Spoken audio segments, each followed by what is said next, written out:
Hello, my name is Leo. Welcome to another reading of the Elder Scrolls. Today I'm going to be reading Ancestors and the Dunmer.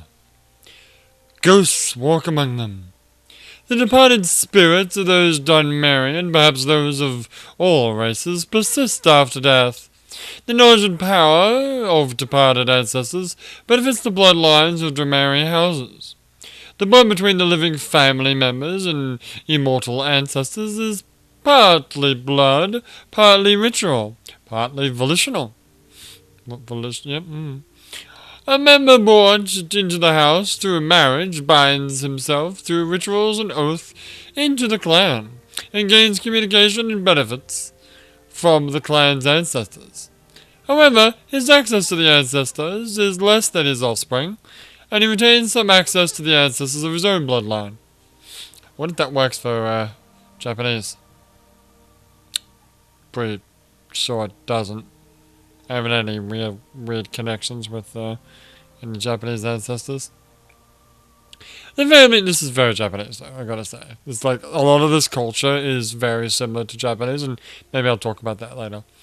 The family shrine. Each residence has a family shrine. In poor homes, it may be no more than a hearth or alcove where family relics are displayed and venerated. In wealthy homes, a room is set aside for the house of the ancestors. This shrine is called the waiting door, and represents the door to oblivion.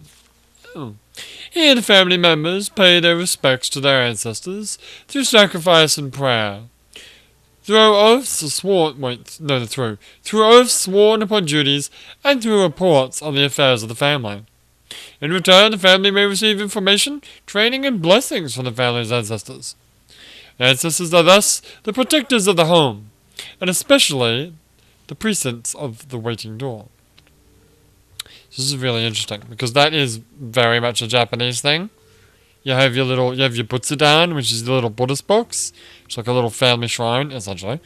And, every day, the first cooked rice of the day goes to them, and the first, cup of tea goes to them. We sort of put on little altar cup things, and we shove it on the altar, and we pray to them and say, "Here you go, guys."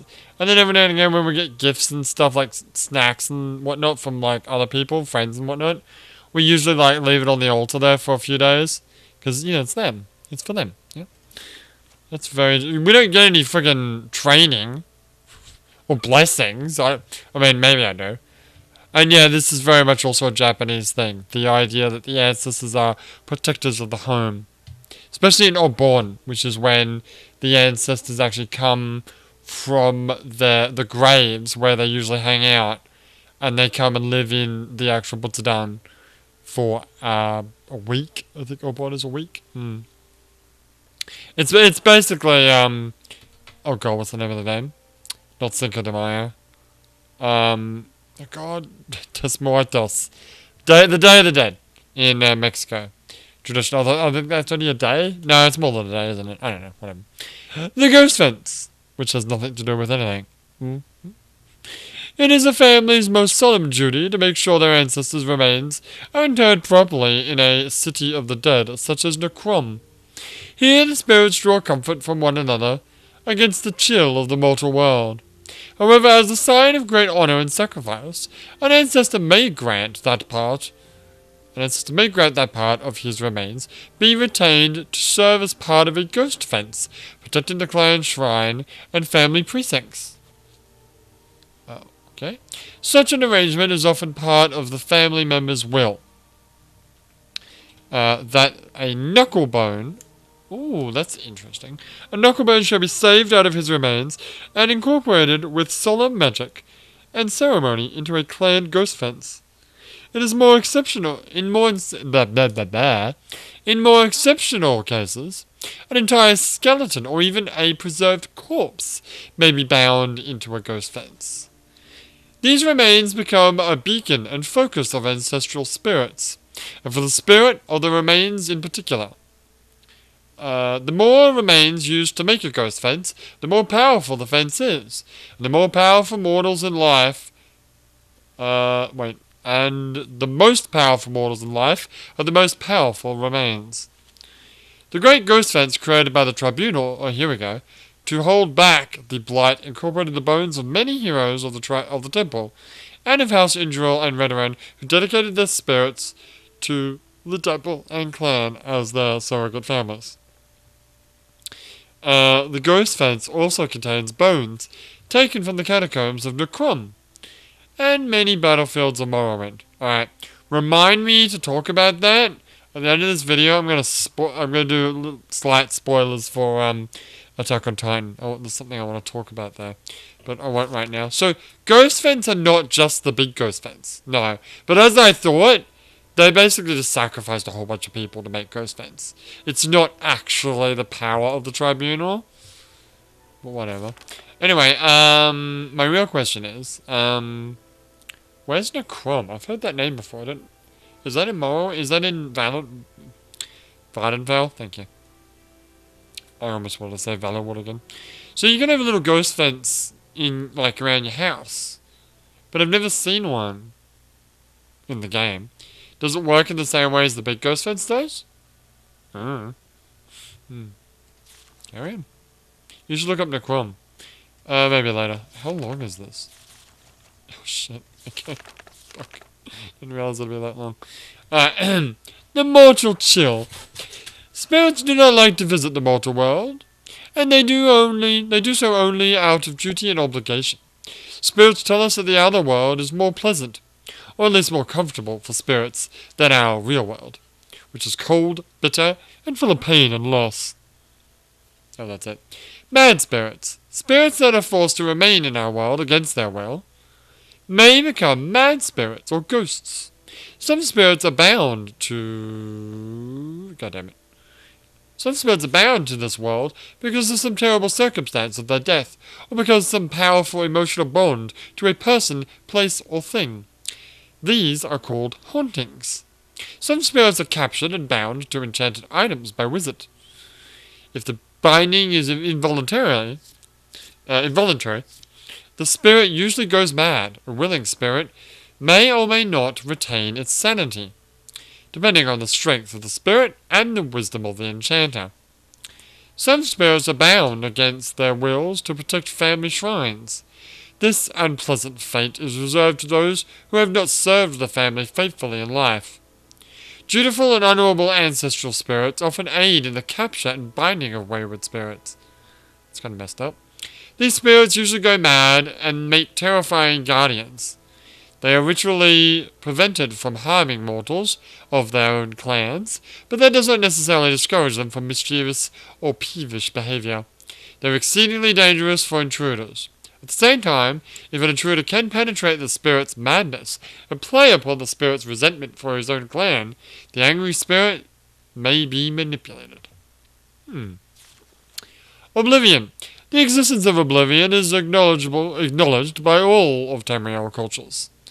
But there is little agreement on the nature of that other world, other than that it is a place where the Aedra and Daedra live. Oh, Aedra as well? Huh. There's different planes of Oblivion. Yeah, but I didn't realize that Aedra lived there. Where else do they live? I don't know. Not God. Just the Nerevan. And the Dragonblood, yes. And also the Champion of Cyrodiil. Sorry, not that one. I'm not that one yet.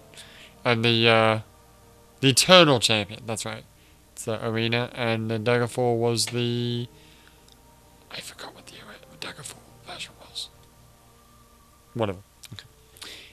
Where was I? Where the Aedra and Daedra live, thank you. And their communication and travel are possible between this world and Oblivion through magic and ritual. The Dunmer do not emphasize the distinction between this world and Oblivion, as do the human cultures of Tamriel. They regard our world and the other world as a whole, with many paths from one end to the other, rather than two separate worlds of different natures with distinct borders. This philosophical viewpoint may account for the greater affinity of elves for magic and its practices. Foreign views of Dunmeri, ancestral worship, and spirit magic.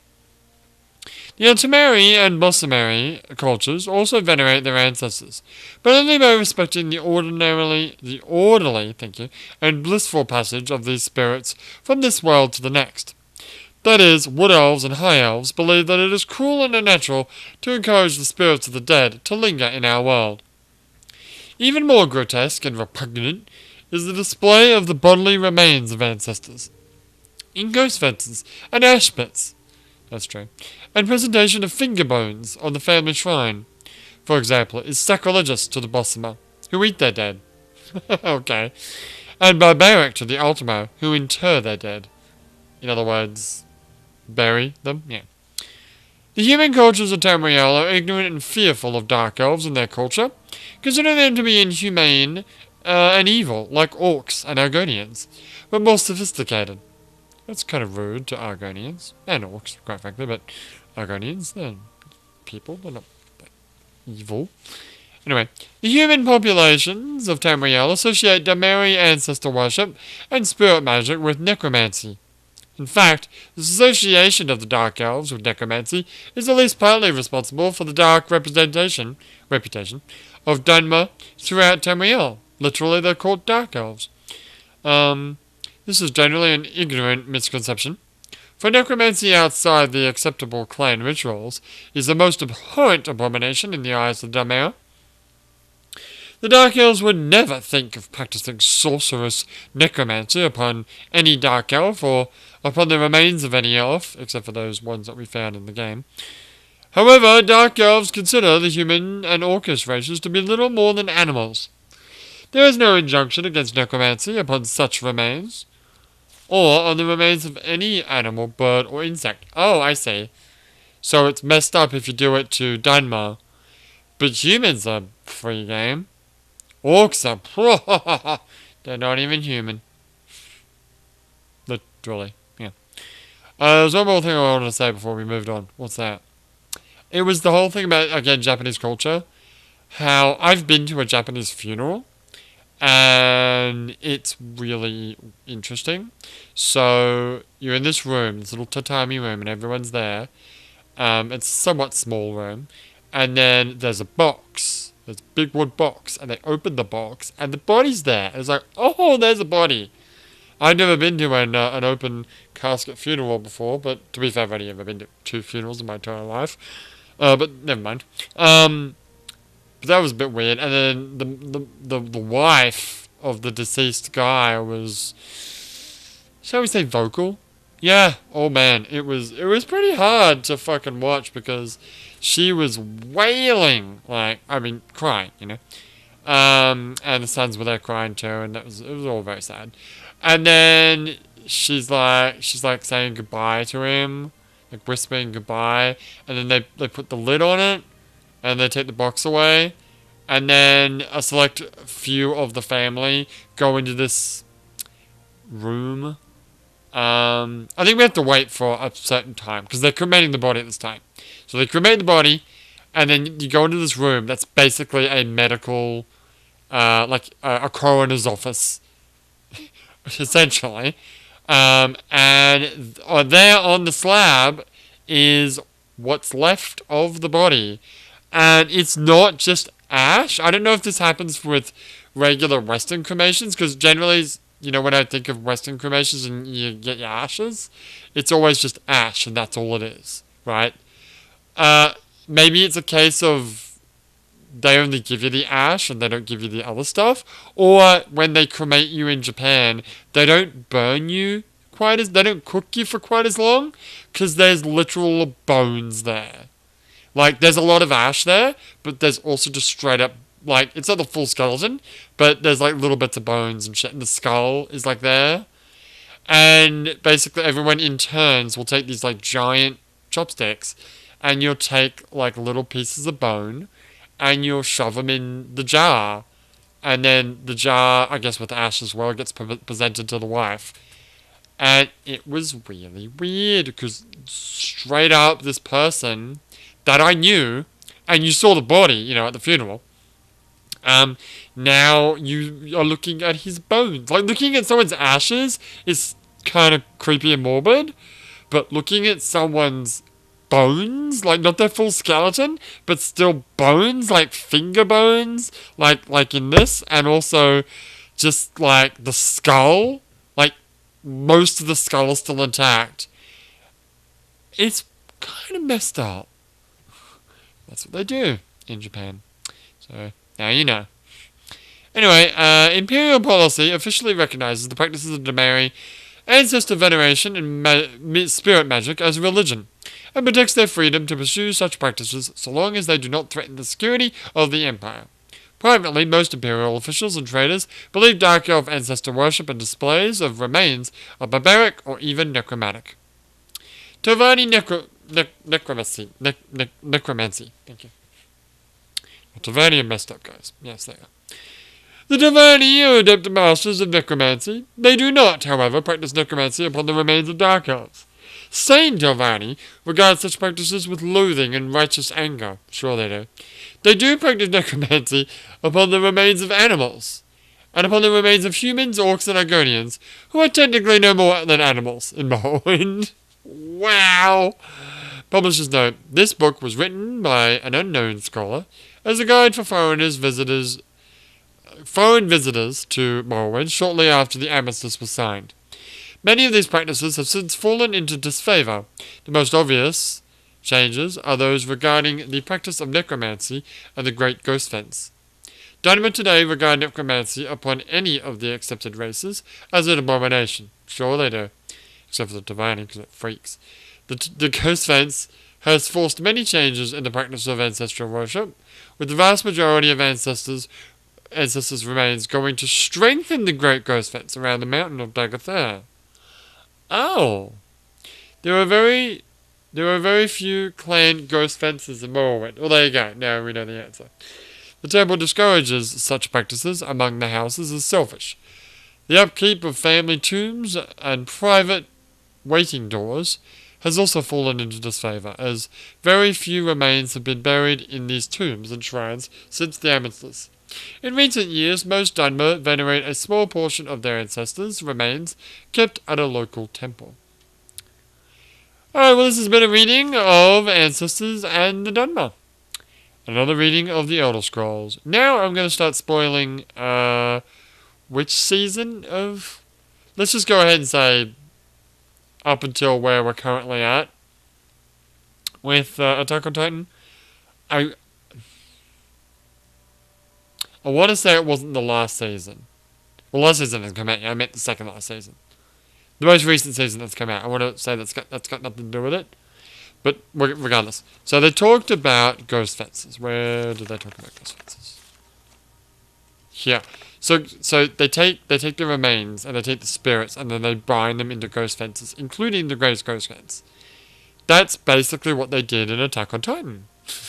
Where those... I don't... Well, we don't actually know how it was made properly, the Great Walls, but essentially people...